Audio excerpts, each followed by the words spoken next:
Hi guys, and welcome back to another video. And this video is just going to be me explaining the type of training that I do with a puppy, and it's not just specific to sheepdogs. This would pretty much be what I would do with a pet dog as well. So if you have a pet dog, you might find some of this useful as well. I'm going to try and put in some videos. They'll just be reenactments, so you'll kind of have to just imagine that the dogs are puppies. But I hope you guys enjoy the video. If you do, like and subscribe, and let's get into it, guys.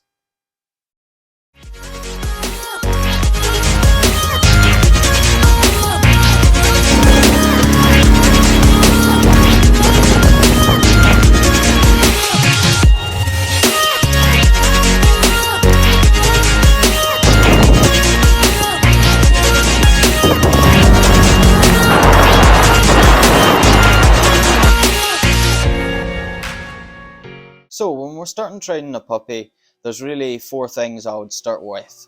And the first is a sort of recall, then I would train the sit, and then I would use the sit to train into the lie down, and then I would also train the stay commands, because these are the commands that I find most useful and most important when bringing up a young dog. So we'll start with a recall, and it's quite a simple one. A lot of people, they shout a lot of things at the dogs to recall them. From a very young age, I'll use that'll do, which is my recall command, and every time the pup comes back, it'll get rewarded with a treat. So it's very simple, and basically there's no chance of the pup getting bored or anything if you're doing long training sessions. When you're just recalling your dog every day with a one command and then rewarding it, it'll get the idea pretty quickly. So now we move on to the sit and lie down, and arguably these ones are a bit harder, because first you have to teach the dogs what these things mean before they can start doing them properly. And we can use a lot of body language and body signals and the way we present the treats to make the dogs do the things, and I'll show you a bit of a video here of what I mean. Not using actual commands, but just using the way I move the treats to make the dogs sit down or lie down. So first we'll train the sit, and the reason for this, I don't really use a sit command a lot outside the house, but it's pretty handy for training the sit into the lie down command. So pretty much it's just repetition, doing these sort of training sessions. Pretty basic puppy stuff, really. Sort of early stages puppy stuff that you would do anyway with any dog, really. And when we're talking about training young puppies, we always want to keep those training sessions nice and short. Puppies have small attention spans, and we don't want them to be getting bored.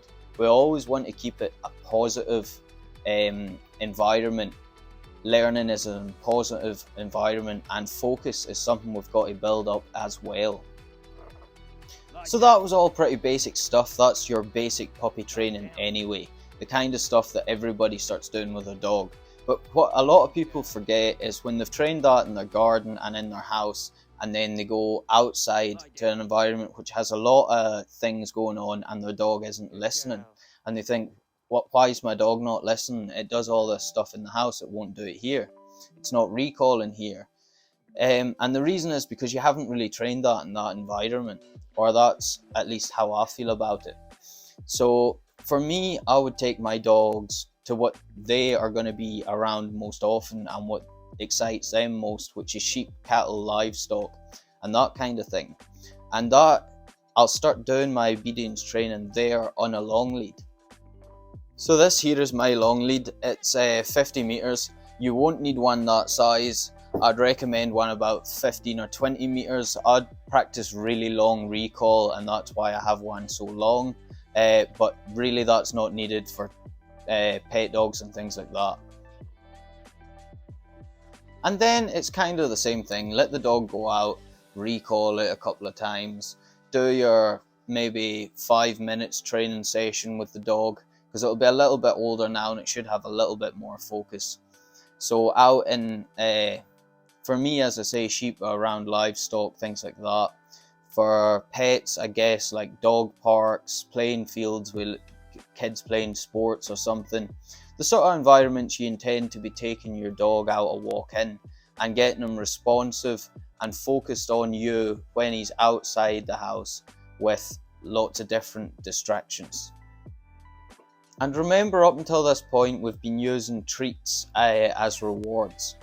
So every time your dog completes something, and remember, don't reward before it has completed the action, but when it completes something, we're given a treat as a reward, as well as praise, I should say.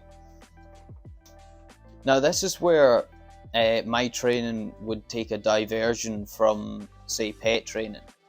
So once we've got that down and we're letting the dog, in my case, approach the sheep or approach the cattle and then coming off them, and it's doing that pretty well every time.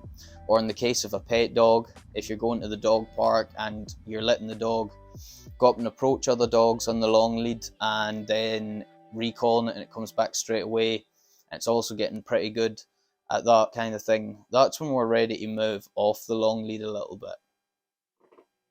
And then again, it's a similar thing. For me, letting the dogs engage the sheep a little bit, move them, push them a tiny little bit, stopping the dog, recalling it back, making sure it has that focus on me as well as what it's doing and is responsive to me.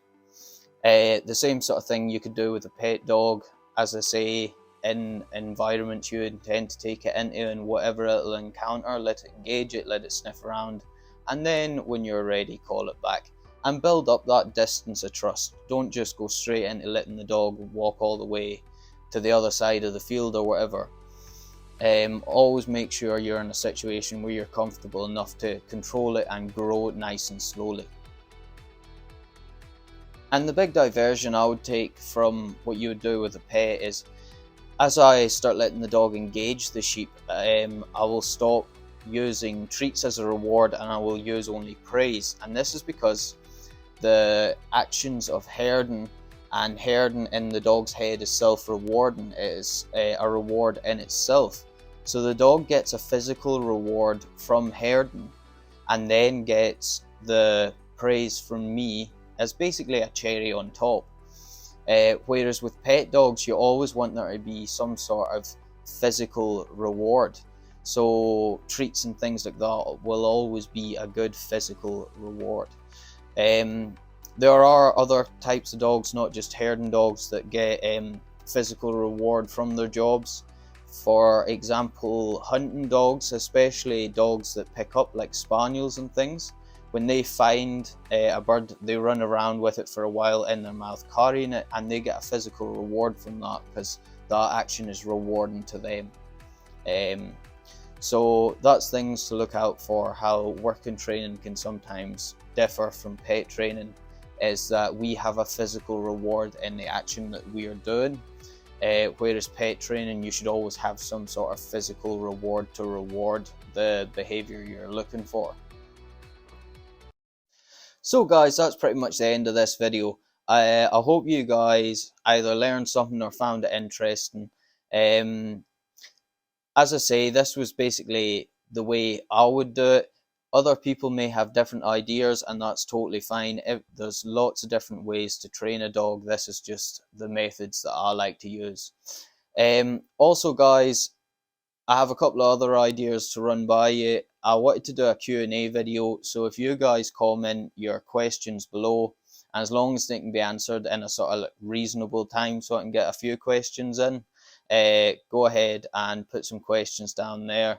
We'll also have the Q&A, people able to submit Q&A questions from the Instagram and Facebook as well.